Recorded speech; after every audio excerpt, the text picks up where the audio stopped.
Okay, happy Martin Luther King Jr. Day to everyone, and we're going to go ahead and get started with what we would have done in class lecture. We're going to do it online. So these are my PowerPoint notes, and I've also put up the notes on Moodle, just like you would be able to print out and bring to class if you so desired. So you've got this to follow along on, and then you've also got the notes if you choose to print them as well. We're going to go ahead and start off with Saville Troike Chapter 6, which is Acquiring Knowledge for L2 Use. Hopefully this chapter felt a little bit lighter than some of the other previous Saville Troike chapters. In general, I would go ahead and suggest that you start with Saville Troike and then move on to the two Liber chapters, just like we normally do in class. Oftentimes it's easier to start with the content that's a little bit heavier and then move to something that's a little bit lighter. So, we're going to go ahead and get started, but first of all, I am recording from our apartment, so if you hear kind of a boom, boom, boom, it's oftentimes just our neighbors walking upstairs. So, if you hear funny noises, that's what's going on in the background. Let's go ahead and get started by talking about competence and use. So, we've previously talked about both communicative competence and linguistic competence. So, with the communicative competence, this is essentially everything that a speaker needs to know in order to be able to communicate. And the linguistic competence, this is basically what the speaker knows, kind of grammatically, linguistically, what's going on with the language. And so we've talked about how these two aspects can be quite different. A speaker can oftentimes have a really high linguistic competence, but a much lower communicative competence. That idea of, I know what's going on with the grammar, but I just can't say it. Oftentimes if they're too shy or if they're experiencing foreign language anxiety. But the aspects that we haven't really talked about yet, and that's this one here, with the pragmatic competence. And this is essentially what people must know in order to interpret and convey meanings within communicative situations. And so when we're talking about pragmatics, we're essentially talking about meaning and language use. And so the idea of, do you understand idioms? Do you understand choices and constraints? Do you understand the effects that your language is having on somebody else? The ideas that I know with the syntax, in the class I teach, we talk a lot about the ambiguities. The idea that something that I say can be, misinterpreted and read in a couple different directions. And so to have the pragmatic competence, it's essentially communicative competence plus linguistic competence plus the idea that I understand what's really going on with my language when I'm speaking and how other people are interpreting that as well.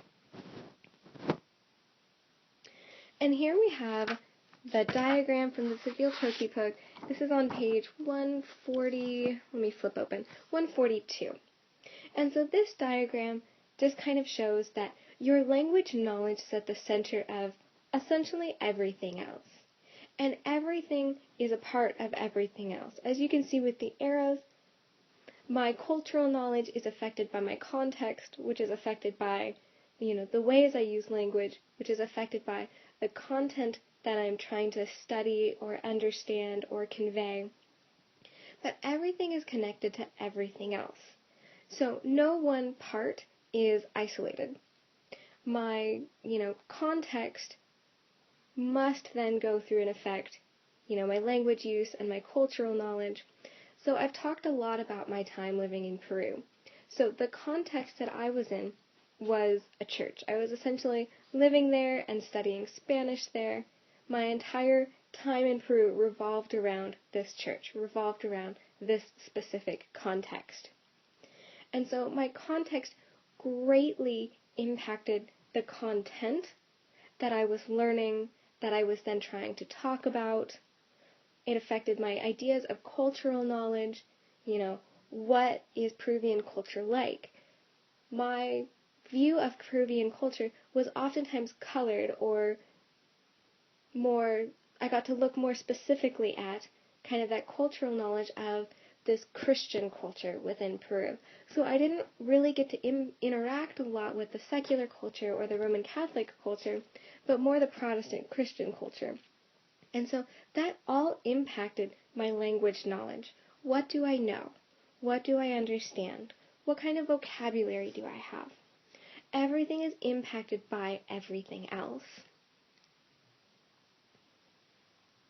Alright, our next section that we need to talk about is the idea of academic competence versus interpersonal competence. So when we have our L1, or your dominant language, if your first language is now no longer your dominant language, your competence in your L1 is extremely broad. You use this for everything. Oftentimes you're studying in your L1, you're grocery shopping in your L1, you're talking with your family. Basically, you can just about navigate every kind of situation with your L1 or your dominant language. But when we start talking about our L2 competence, oftentimes it's much narrower. Oftentimes when we learn a second language or a third or a fourth language, we learn it with a specific idea in mind. So we learn it with a more limited range of needs. So maybe you're learning a second language just for work. Maybe you're learning a second language just for some kind of a social service role. Or maybe you're learning a second language primarily for your academic needs. And so what happens is, if we're learning a second language for kind of an academic interest or an academic idea, we're going to need a different subset of skills than if we're learning a second language just to be able to talk and communicate with our peers. And so that's kind of shown right here. So if we look at it, this is kind of the priorities of the L2 activities or the speaking or the different skills. And so if you're learning a language primarily for academic purposes, if you want to increase your academic competence, the first thing and the most important thing is going to be reading. Like we talked about a few weeks ago, reading helps us to become a better speaker, a better listener, a better writer. Reading is kind of that main key. And so the more we read, the better we are. But also if you think about all of the classes that you have taken, reading is incredibly important in academics. Think about all of the reading that is required for even just this class. You've got 2 entire books.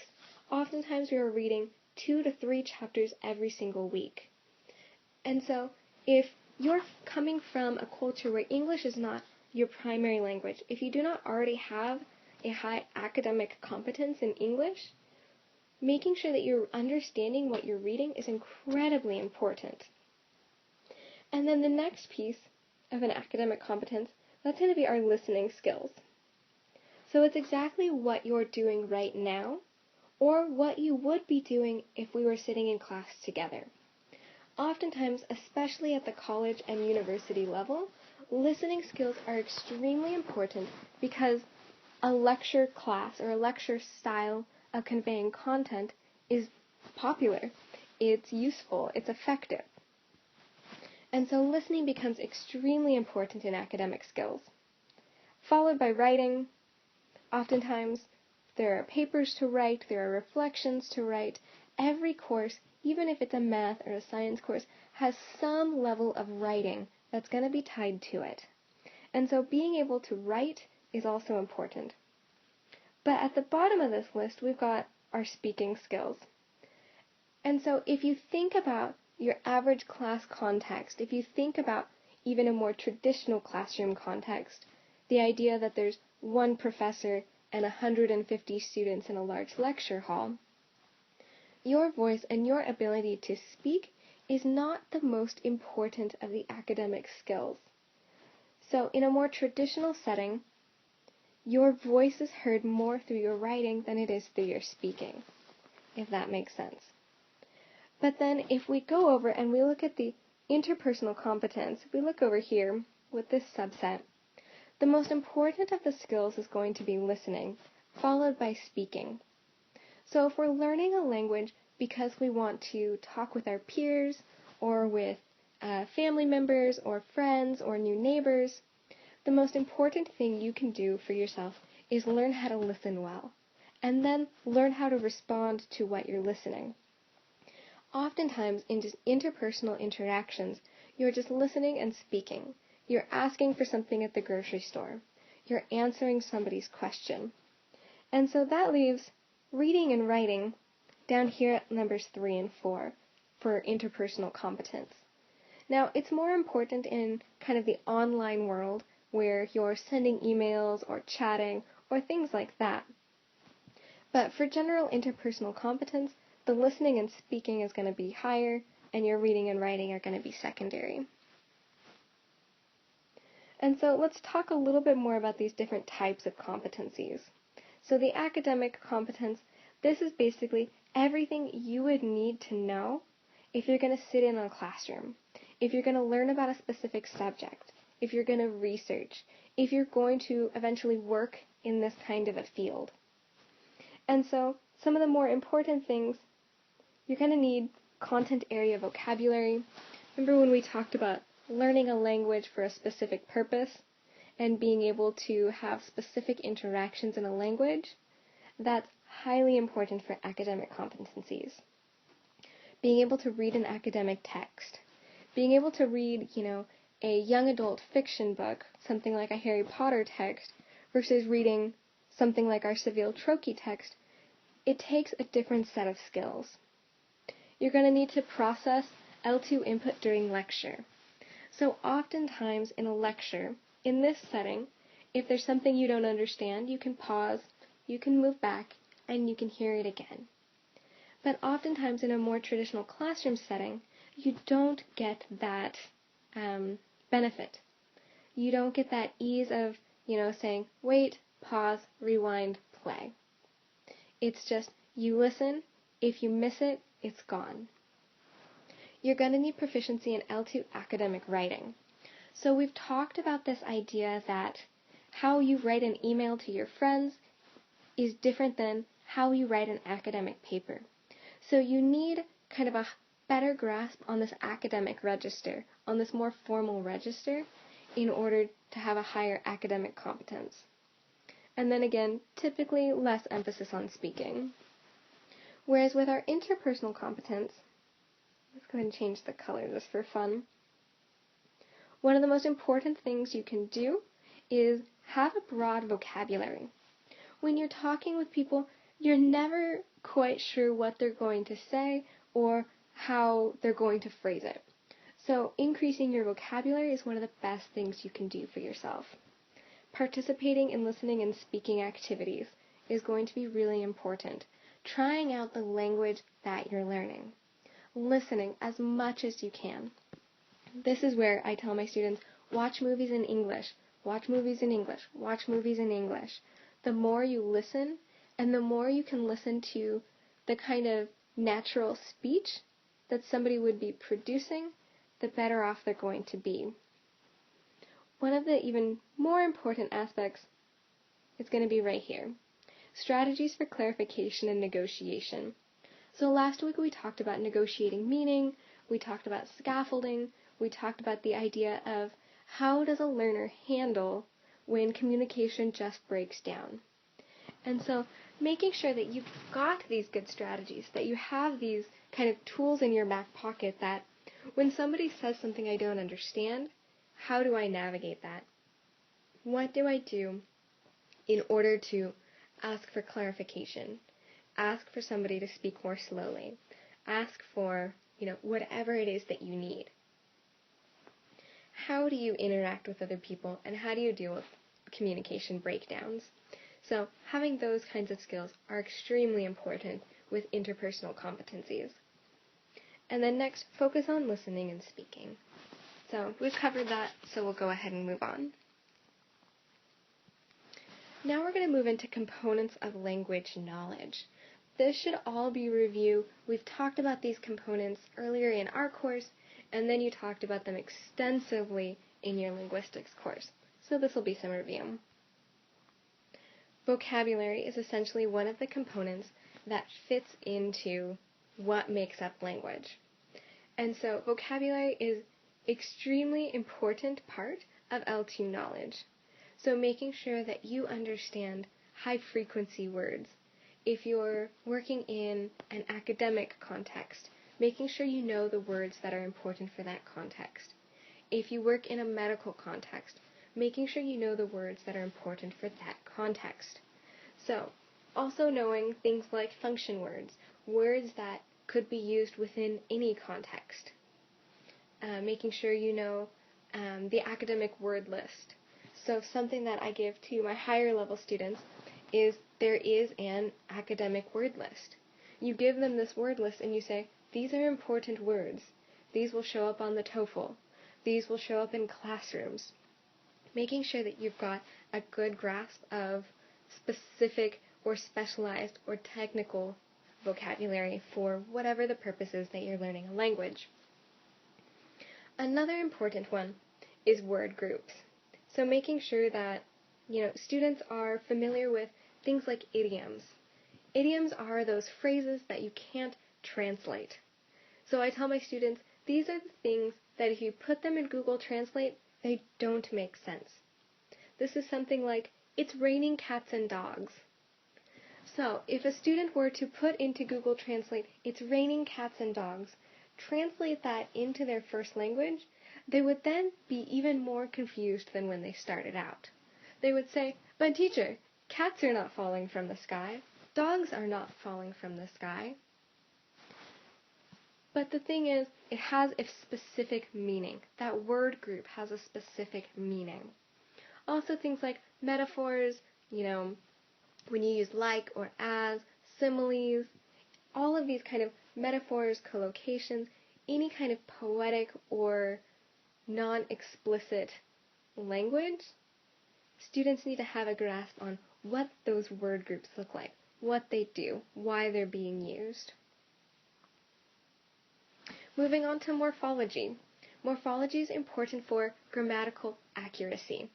So there's the idea that you can take the same root word, maybe nation, with a T-I-O-N ending, and you've got a noun. National. Add an A-L ending. You now have an adjective. And so the idea that the same root can have many different meanings and can fit into many different grammatical categories, if you understand how to build words and how roots and affixes work in a specific language, it's going to be important for understanding of grammar and producing strong, accurate grammar. There's also the ideas of compounding, which is adding roots together. Something like sunshine, raindrop, those kinds of ideas. All languages interact with the idea of compounding differently.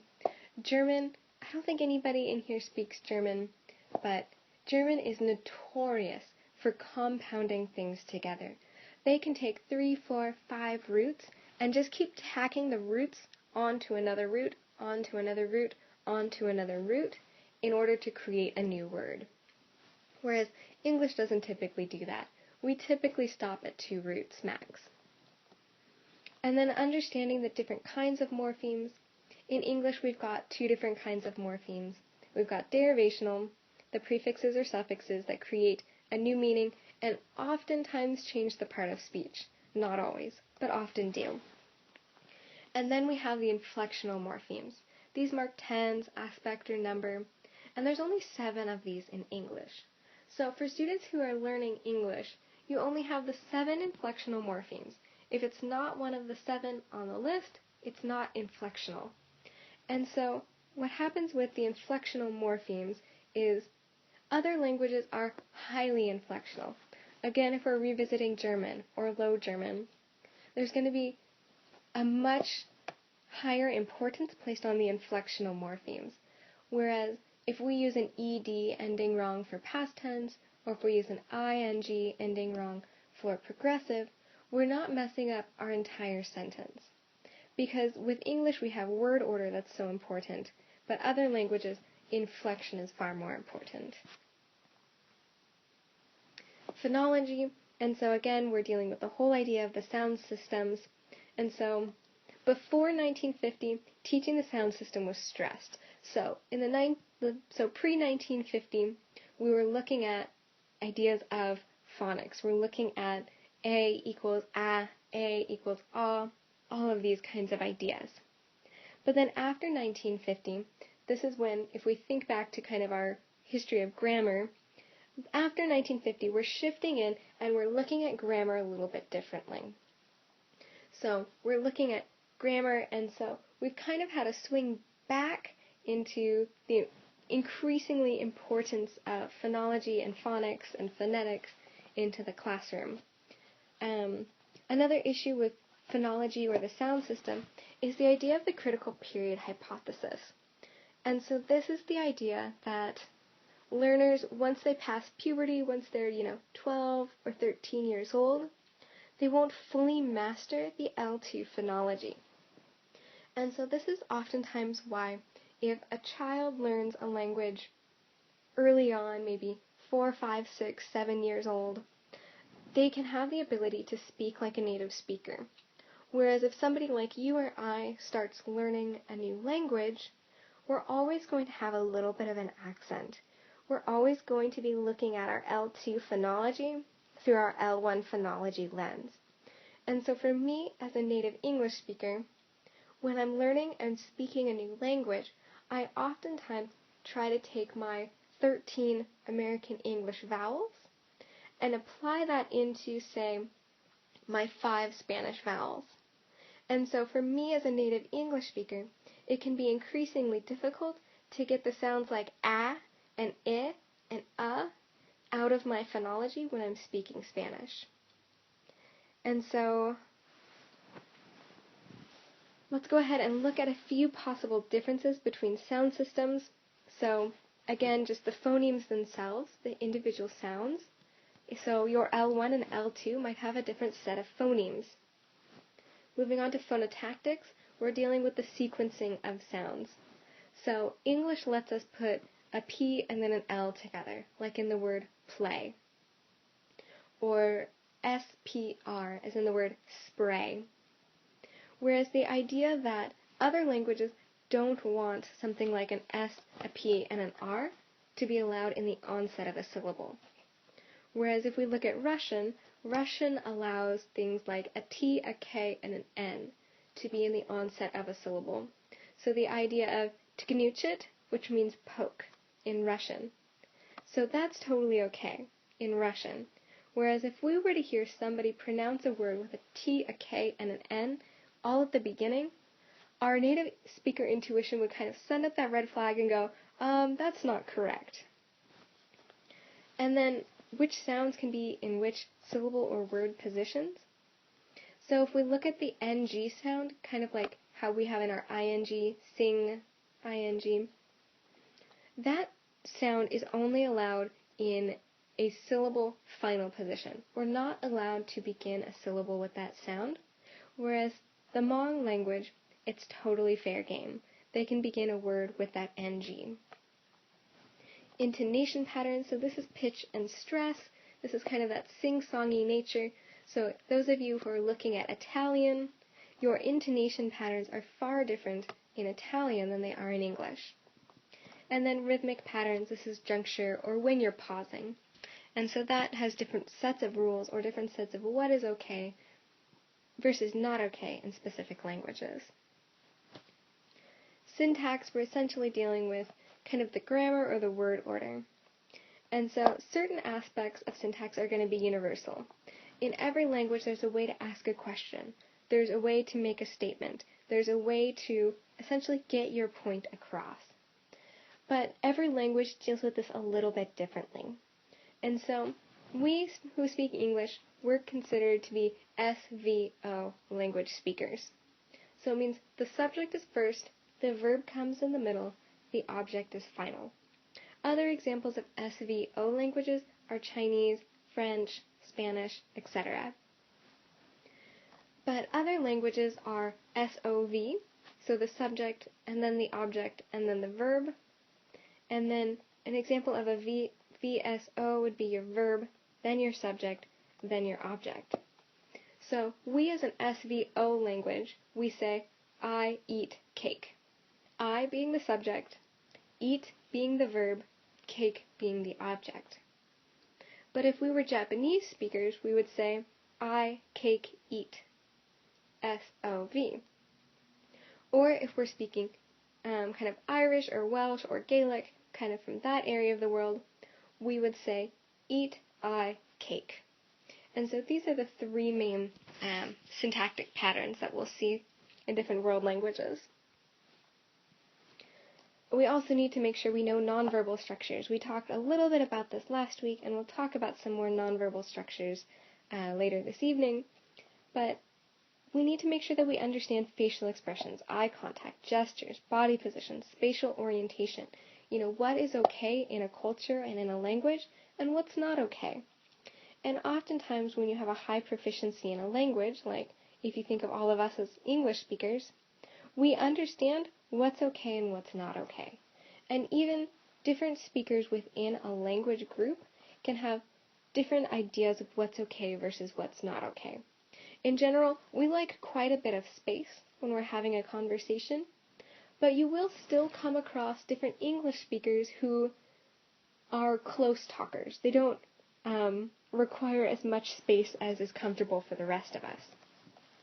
And so, again, oftentimes this is language specific, but even more often this can be culture specific also. Discourse. When we're talking about discourse, we're talking about kind of conversation level stuff. So we talked about some microstructures last week. And so this is essentially devices that create cohesion. Cohesion means essentially tying everything together, linking everything together. So when we're looking at the micro level structures, we're looking at things like how do you identify what happened first, second, third, your sequential indicators. Things like logical connectors, giving context, moving on to a new topic. How do you mark those ideas? And then macro structure level, we're looking at things like the organizational features of different genres. How do we, talk about a research paper versus how do we ask for directions? So this would be more on the macro level, kind of big picture. What are different interaction strategies that are needed? How do we interact with different people? And what's okay in this situation that might not be okay in another situation? That all falls under discourse. And that is it. So we'll go ahead and close up the Saville Troike chapter, and we'll move on to the Livre chapters.